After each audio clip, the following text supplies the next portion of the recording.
Hello students. तो हम लोग बेटा गुरु पीरियड के बारे में स्टडी कर रहे हैं। तो उसमें हमने पहले गुरु नानक देव जी के बारे में पढ़ा, उसके बाद गुरु अंगद देव जी, गुरु अमरदास जी, गुरु रामदास जी। तो आज जो हम लोग करने जा रहे हैं गुरु अर्जुन देव जी के बारे में। तो गुरु अर्जुन देव जी जो है वो सिखों के 5वें गुरु थे। गुरु अर्जुन देव जी ने सिख धर्म का विकास करने के लिए बहुत अहम भूमिका निभाई। उनका जो कार्य है, उनका जो विकास कार्य है, सराहनीय है। अमृतसर में हरिमंदिर साहिब का निर्माण करवा के उन्होंने सिखों को एक पवित्र धार्मिक स्थान दिया। तरन तारण, करतारपुर और हरगोबिंदपुर नगरों की स्थापना और लाहौर में बावड़ी का निर्माण करवा के उन्होंने सिख धर्म के विकास में काफ़ी सहायता की। उन्होंने आदि ग्रंथ साहिब का संकलन जो है वो करके ये सिख इतिहास में एक बहुत ही महत्वपूर्ण कार्य किया। उनके द्वारा मुगल बादशाह अकबर के साथ संबंध, जो मैत्रीपूर्वक संबंध थे, वो भी सिख धर्म के लिए बहुत लोकप्रिय सिद्ध हुए, बहुत ही सहायक सिद्ध हुए।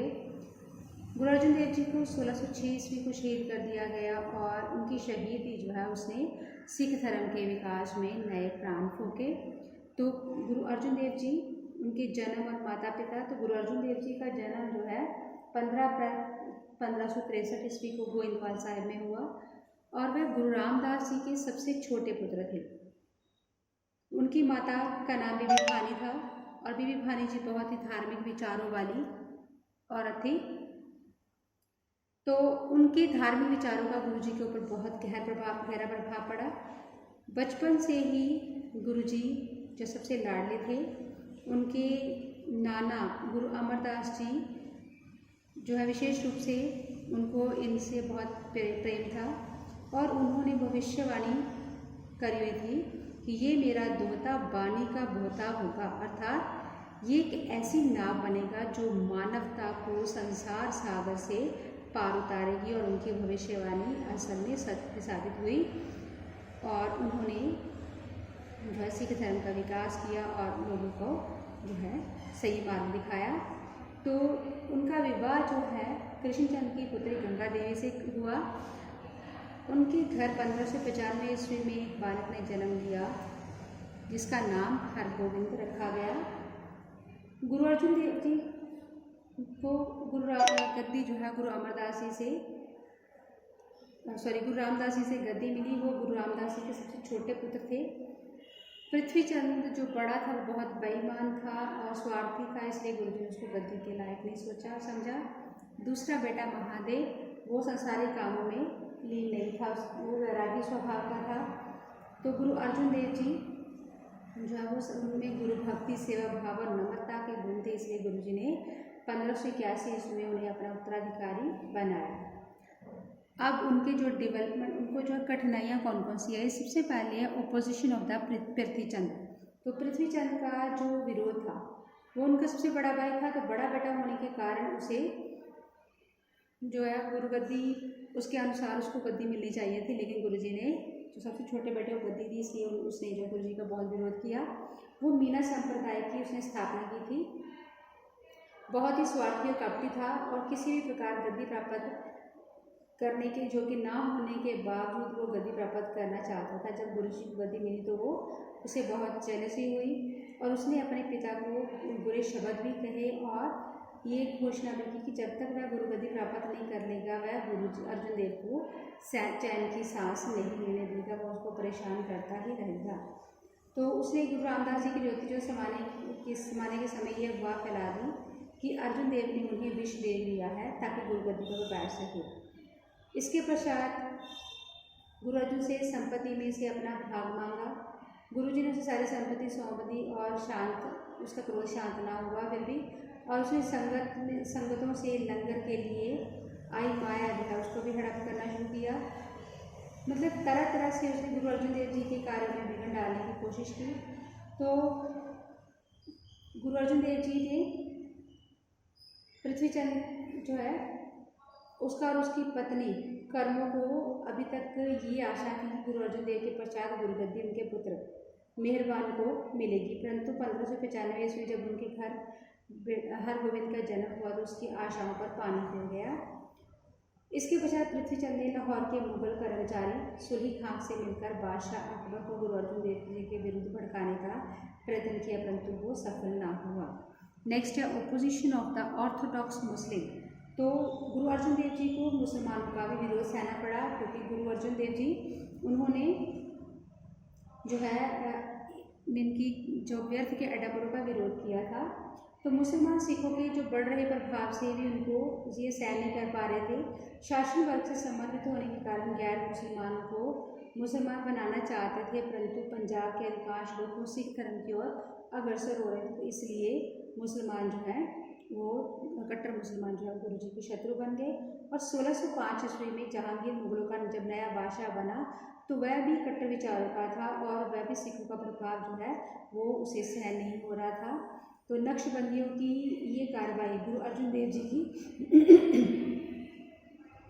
ये नक्शबंदी जो है जहांगीर को भड़का रहे थे, तो उनकी ये कार्रवाई गुरु अर्जुन देव जी की शहीदी का कारण बनी।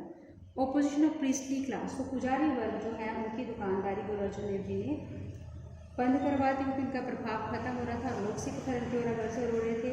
सिखों में जाति प्रथा के विश्वास नहीं था। गुरु अर्जुन देव ने जब आदि ग्रंथ का संकलन किया तो पुजारी वर्ग से सहन न कर सके और उन्होंने गुरु ग्रंथ साहिब के बारे में मुगल सम्राट से शिकायत की, परंतु अकबर का कहना था कि वह ये ग्रंथ तो पूजनीय हैं।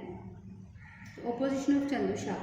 चंदू शाह लाहौर का दीवान था। वह अपनी पुत्री के लिए किसी योग्य वर की तलाश में था, तो इसलिए उसने जो है दूतों को विभिन्न जगहों पर भेजा। तो इन दूतों ने लौटकर चंदू शाह को गुरु अर्जुन देव जी के पुत्र हरगोबिंद से रिश्ता करने का सुझाव दिया।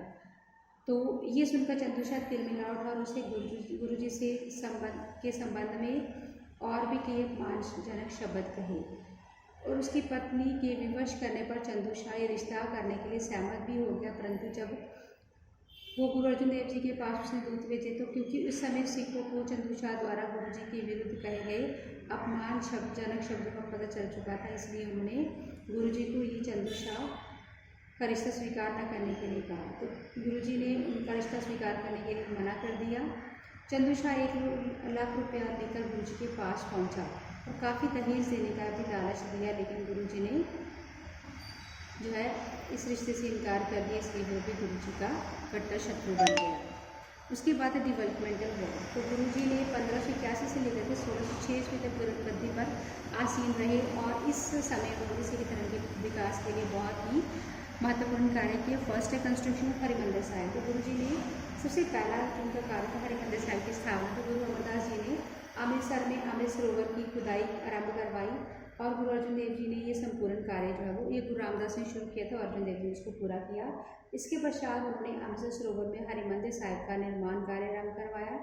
इसके लिए 1588 ईस्वी में सूफी संत मियाँ मेले रखी थी और सिखों ने गुरु साहिब ने सुझाव दिया था कि हरिमंदिर साहिब के जो भवन है उसके इर्द गिर्द के सभी भवनों से ऊंचा होना चाहिए, क्योंकि गुरु साहिब का कहना था कि जो नीचा होगा वही ऊंचा कहलाने के योग्य होगा।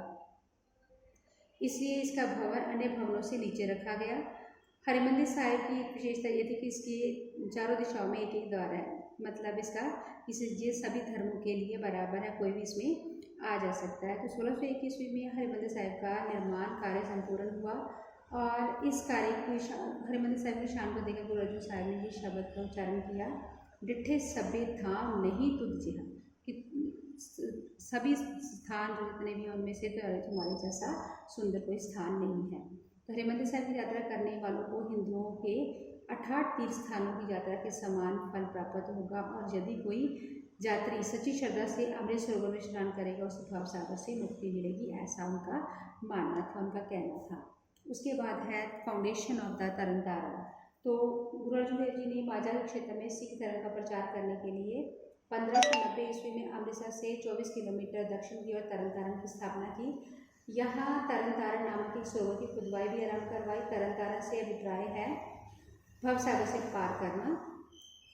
Foundation of Kartarpur and Hargobindpur.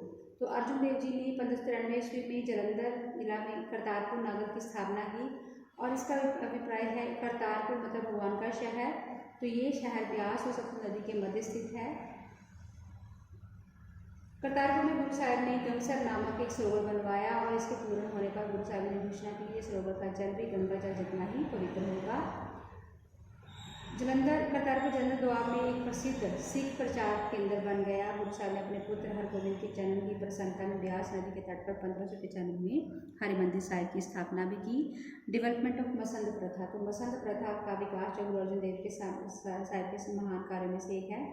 इस प्रथा की स्थापना गुरु रामदास जी ने की थी।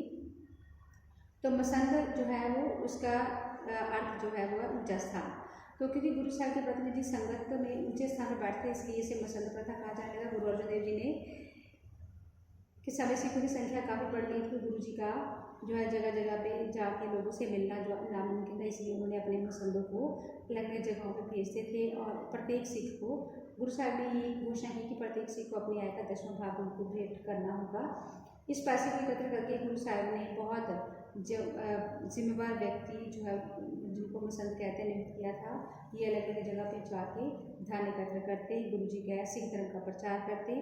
और इस धन से फायदा ये हुआ कि गुरु घर की आय निश्चित हो गई और सिख धर्म का प्रचार जो है दूर दूर तक हो गया। और जो सिख है जो बसंत है वो बैसाखी को और दिवाली को धन एकत्र करके गुरु साहिब को भेंट करते थे। कंपाइलेशन ऑफ आदि ग्रंथ साहिब, तो आदि ग्रंथ साहिब का संकलन जो है ये गुरु अर्जुन देव जी की सबसे महत्वपूर्ण रचना थी।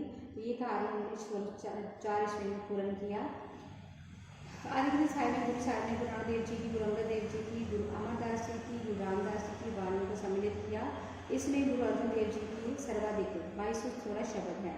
इसके अतिरिक्त उन्होंने भक्तों, सूफी संतों, भट्टों आदि की वाणी को भी इसमें ऐड किया और उसको गुरु ग्रंथ साहिब जी का दर्जा दिया गया।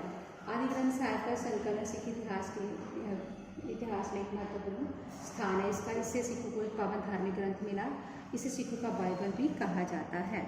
हॉर्स ट्रेड, तो गुरु जी ने आध्यात्मिक पक्ष के साथ साथ आर्थिक पक्ष से खुशहाल बनाना चाहते थे सिखों को, इसलिए उन्होंने अरब देशों के साथ घोड़ों का व्यापार करने के लिए प्रोत्साहन दिया।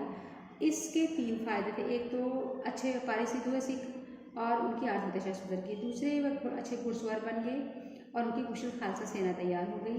और इससे जो है कुशल से खालसा सेना का ये सबसे बड़ा फ़ायदा हुआ कि उनको आगे आने वाले टाइम में जो है ये मुगलों का सामना करने में कामयाब हुआ। तीसरे से हिंदुओं में कि इस भ्रम का गहरा आघात पहुँचे, केवल समुद्र पार करने से ही किसी व्यक्ति का धर्म भ्रष्ट हो जाता है। क्योंकि हिंदुओं में ये प्रथा, ये धारणा थी कि अगर समुद्र पार करेंगे तो उनका धर्म जो भ्रष्ट हो जाएगा। फ्रेंड रिलेशन विद अकबर, तो गुरु जी मुगल बादशाह अकबर के साथ उनके बहुत ही अच्छे संबंध थे। उसके गुरु घर में से ऐसे संबंध गुरु अमरदास जी के समय से चले आ रहे थे। तो गुरु अर्जुन देव जी के समय उनके विरोधी पृथ्विया, चंदुशाह, ब्राह्मणों, कट्टर मुसलमानों ने अकबर को बहुत भड़काने की कोशिश की, परंतु ऐसा करने में वो गुरु जी के विरुद्ध करने में वो असफल रहे।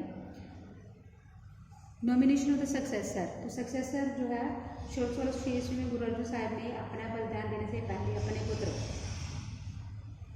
गुरु हरगोबिंद को उत्तराधिकारी नियुक्त किया और गुरु साहिब ने उसे संपूर्ण रूप से सशस्त्र होकर गद्दी पर बैठने के लिए और अपनी पूरी योग्यता अनुसार सेना रखने का भी आदेश दिया।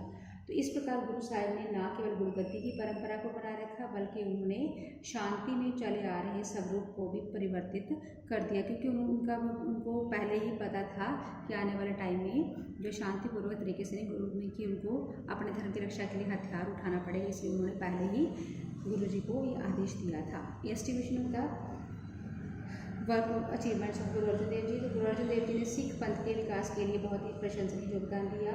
हरिमंदिर साहिब का निर्माण करवाया, लाहौर में बावली की स्थापना करवाई, मसंद प्रथा का विकास किया, आदि ग्रंथ का संकलन किया। तो संक्षेप में हम कह सकते हैं कि गुरु अर्जुन देव जी ने सिखों को, सिख पंथ को एक नई दिशा दी और उन्होंने गुरु हरगोबिंद को सशस्त्र होकर बैठने का जो आदेश दिया था, ये एक सिख पंथ को एक नई दिशा देने का काम था। Okay, thank you so much.